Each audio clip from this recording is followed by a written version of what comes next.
ছিল। আমাদের রাউন্ডে 2 দিন আতঙ্ক করলাম, তখন রাউন্ডে আছে প্রথমদিন লাঠি ছোটা ছাড়া নর্মাল ঘুরতে দিয়ে আসলো। এটা ভরপুরটা ছিল। তারপরে 1-2 ঘন্টা অবস্থান করলো। তার দ্বিতীয় দিন যারা দিল তারা কিন্তু দেখলাম সব দাঁড়িয়ে মানুষজন সংখ্যা ছিল একটু বেশি, এবং তাদের হাতে সবার হাতে রড, এবং তাদের সবার হাতে রড এবং লাঠি। এই একটা অবস্থার মধ্যে এবং তারা হুমকি এবং তারা গালাগাল সব রকম এবং আজে বাজে শব্দ যা আছে সবগুলো বলতে না হলে তোমাদেরকে বের করবো। এখন এটা ছিল হুমকির পাঠ। রাহুল প্রথম আগে যে দেখলেন সেও আমার ভিতরে চলে আসবে, একটা অবস্থা ছিল আমাদের। আরেকটা ছিল সেদিন ঢাকা শহরের পরশের মুখগুলো যদি খেয়াল করে দেখেন, প্রত্যেকটা ঢাকার বাড়ি থেকে লোকগুলো জড়ো করা হয়েছিল, যাত্রাবাড়ি থেকে একদম কাজপুর পর্যন্ত। এখানে পুরোটা তারা পরিকল্পিত ভাবে ঢাকার বাইরের মানুষের জড়ো করবে। কি পরিকল্পনা ছিল ভয়ঙ্কর!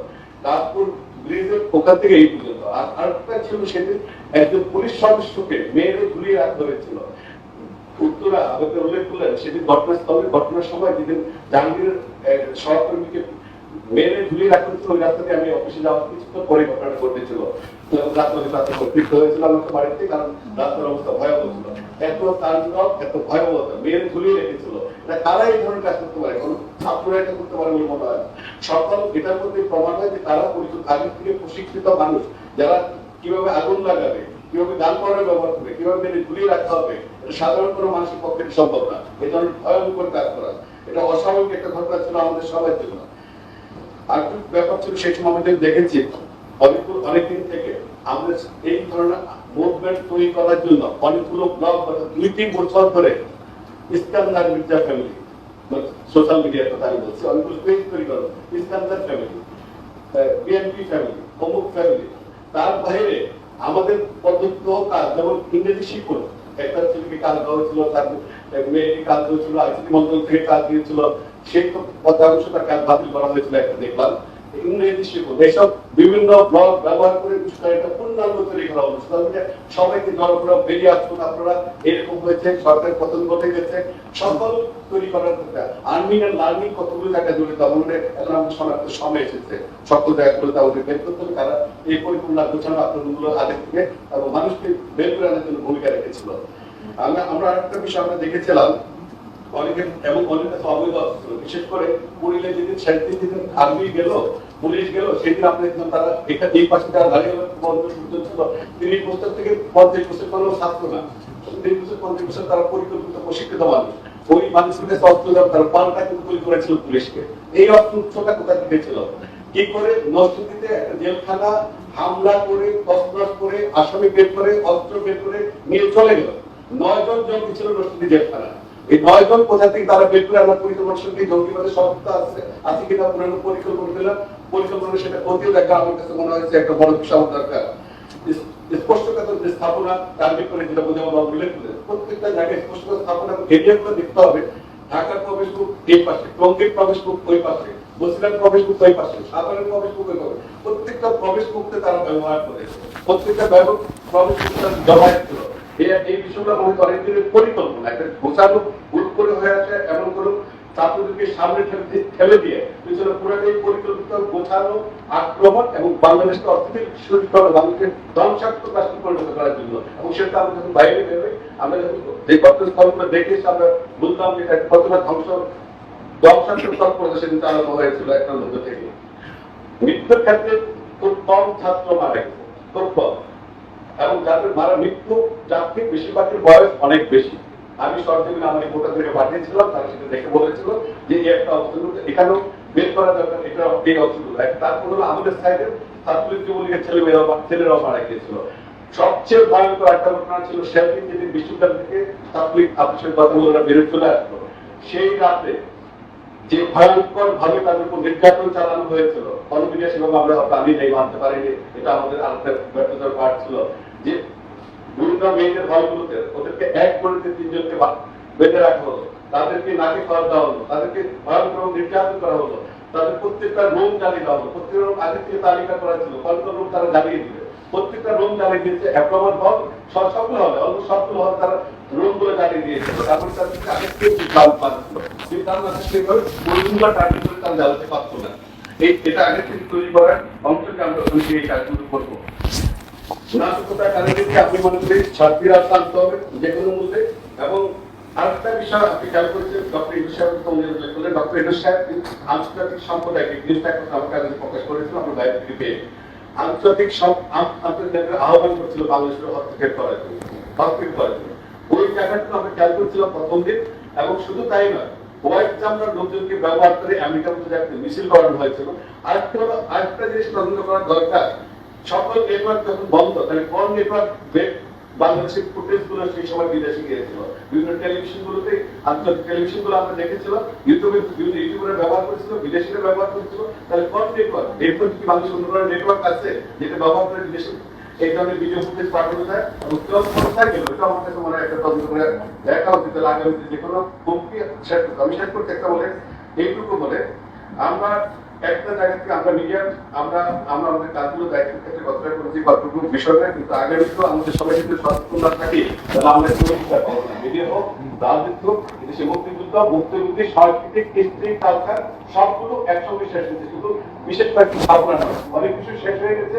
ওই জায়গাগুলো আমাদের ক্লিয়ার করে সত্যি জায়গায় সম্মিলিত করতে হবে। এবার জাতীয় প্রেস ক্লাবের সভাপতি ফরিদা ইয়াসমিন।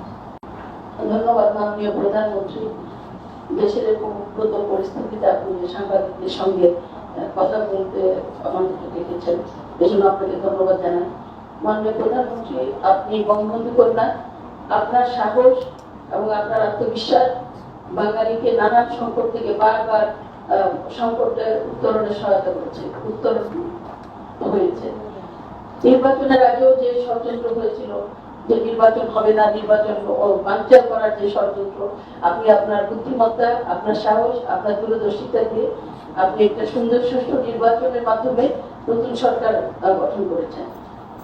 আজকে যে ঘটনাগুলো আমরা গত কয়েকদিন প্রত্যক্ষ করেছি, আপনার সমস্ত উন্নয়নের টার্গেটগুলো, সমস্ত উন্নয়ন যেগুলো হয়েছে, আপনি যাদের জন্য, এই বাংলাদেশিদের জন্য, বাঙালির জন্য আপনি রাত দিন পরিশ্রম করে যে মানুষের সুযোগ সুবিধার জন্য প্রত্যাশিত করেছেন, আপনি এলিভেটেড এক্সপ্রেসওয়ে করেছেন, আপনি মেট্রো রেল করেছেন, তারা ছিল তাদের টার্গেট, সেগুলো ধ্বংস করেছে।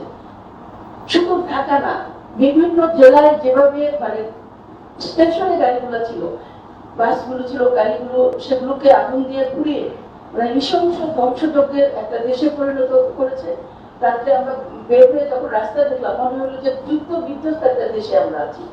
এরকম একটা পরিস্থিতিতে আমরা যখন ছিলাম, যখন সমস্ত বাঙালি এর থেকে উত্তরণের জন্য যারা এই বাংলাদেশকে ভালোবাসে চেষ্টা করছে, সে সময় ইউনুস যে বিবৃতিটা দিয়েছে, তারা মানে তিনি বিশ্বের নেতাদের কাছে এই সহায়তার আহ্বান জানিয়েছে। এর জন্য তার বিচার হওয়া উচিত। তাকে আবার সরকারকে বলছেন যে রাষ্ট্রদ্রোহ মামলা হওয়া উচিত। আপনি জানেন যে গ্রামীণ ফোনের মালিক টেলিনর, এই টেলিনর কোম্পানি যখন বাংলাদেশে ইন্টারনেট বন্ধ ছিল কি কারণে? ডাটা সেন্টার তারাই জ্বালিয়ে পুড়িয়ে দিয়েছে, সন্ত্রাসীরা জ্বালিয়ে পুড়িয়ে দেওয়ার ফলে ইন্টারনেট বন্ধ। তারা কিন্তু বিশ্বব্যাপী একটি বিবৃতি দিয়েছে যে বাংলাদেশ সরকার ইন্টারনেট বন্ধ করে দিয়েছে, বিশ্বের সাথে কোনো যোগাযোগ করা যাচ্ছে না। এই টেলিনর দিয়েছে, যারা হাজার হাজার কোটি টাকা বাংলাদেশ থেকে নিয়ে যাচ্ছে, অনেক সময় অনলাইন ভাবেও নিয়ে যাচ্ছে। আমরা জানি যে গ্রামীণ ফোনের কি অবস্থা। এগুলো আমার মনে হয় আমাদের খতিয়ে দেখতে হবে। যখন ইন্টারনেট চালু ছিল, তখন সারা বিশ্বে যারা বাঙালি আছে, প্রবাসী বাঙালিদের অনেকে এমন উস্কানি দিচ্ছিল যে আর একটু হলে সরকার পতন হয়ে যাচ্ছে, এগিয়ে যাও বীরের জাতি, এখন যুদ্ধের সময়, এইভাবে তারা উস্কানি দিচ্ছিল। সেইখানে আপনার বিদেশিরা যখন আমাদের ইন্টারনেট বন্ধ হয়েছে, সরকার করে না, এটা তারাই করছে।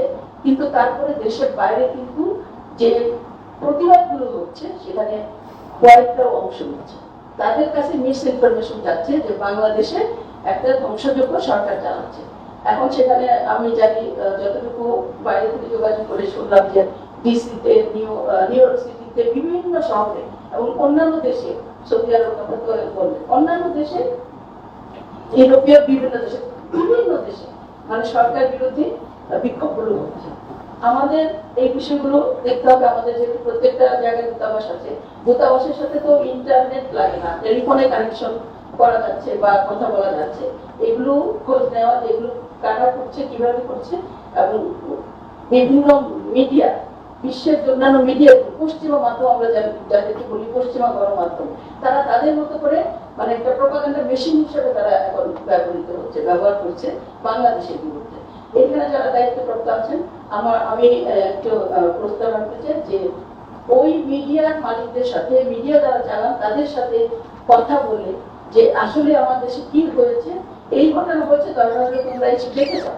কি ধ্বংসযজ্ঞ তারা চালিয়েছে, একটা সরকার কিভাবে মানে বসে থাকবে নাকি? সরকার তাকে আত্মরক্ষার্থে তাকে ব্যবস্থা নিতে হবে। যখন পৃথিবী দখল হয়ে যায় 9 ঘন্টা, সেটা একটা খুবই উদ্বেগের বিষয় যে একটি রাষ্ট্রীয় গণমাধ্যম কিভাবে এতক্ষণ দখল ছিল। এটা কারা এর জন্য দায়ী বা কেন এই ব্যবস্থা নেওয়া যায় না তাৎক্ষণিক, এগুলো খুঁজে দেখতে হবে। নরসিংদীর একটি ঘটনা, যেহেতু আমি নরসিংদীর মানুষ, আমি সেটা আমি বারবার কথা বলেছি। জেলখানায় যখন ঘটনাটি ঘটেছে এর কিছুক্ষণ আগে পুলিশদেরকে অস্ত্র নিয়ে নেওয়া হয়েছিল, পুলিশটা নিরস্ত্র ছিল কেন? এবং ওখানে একটা পুলিশ ফাঁড়ি আছে, এটা পুলিশ ফাঁড়ি নাকি প্রত্যাহার করা হয়েছিল একদিন আগে বা কিছুক্ষণ আগে, এরকম একটা কিছু আমি শুনেছি। এখন এটা আমাদের পুলিশ বাহিনী আছে, যারা আমাদের মাননীয় স্বরাষ্ট্রমন্ত্রী গেছেন, আজকে মনে হয় সেনাপ্রধান যাওয়ার কথা, আমাদের আইজিপি গেছেন, সবাই গেছেন। আমি বলবো যে বিষয়টা আসলে কি হয়েছে এটা একটু খুঁজে দেখতে হবে, কারণ সমস্ত বন্দী সেদিন জেলখানা থেকে বেরিয়ে কোনো রকম প্রতিরোধ ছিল না। এইটা কেন ঘটেছে আমার মনে হয় এই জিনিসগুলো আমাদের দেখতে হবে।